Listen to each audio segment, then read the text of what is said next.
While there has been much talk from the media about expanding the college football playoff to 8 teams, many people have ignored the pros and cons of how an 8-team playoff should be set up. The most talked about format proposal is taking the 5 Power 5 conference champions, the highest ranked group of 5 champion, and 2 of the highest ranked teams that didn't win their conference, which are known as at-large teams.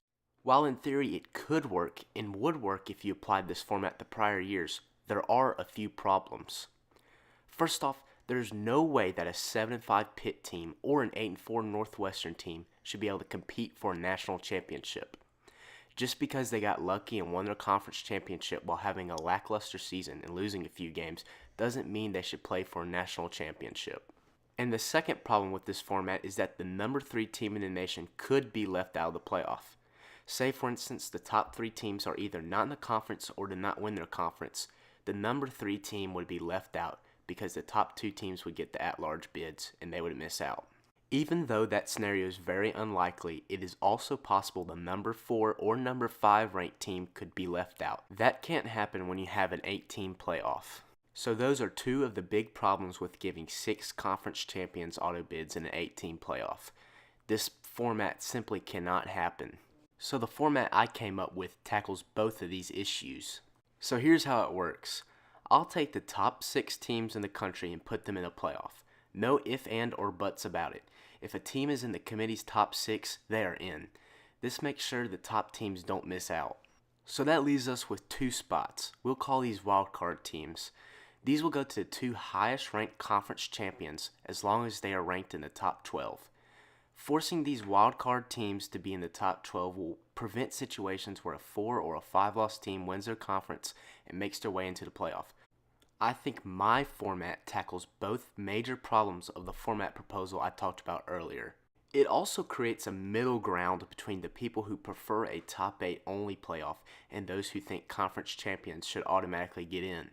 But doing this also takes a little bit of the subjectiveness out of the playoff because the conference championship doesn't require any bias to achieve.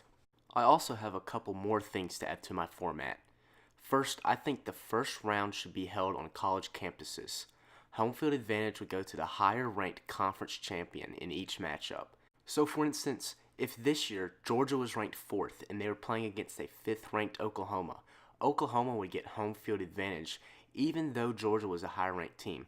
This is because Oklahoma won their conference and Georgia did not. Although this rule wouldn't apply to Notre Dame or any other independent because they will never get a wildcard bid, so you might as well give them home field advantage as long as they are the higher ranked team in the matchup.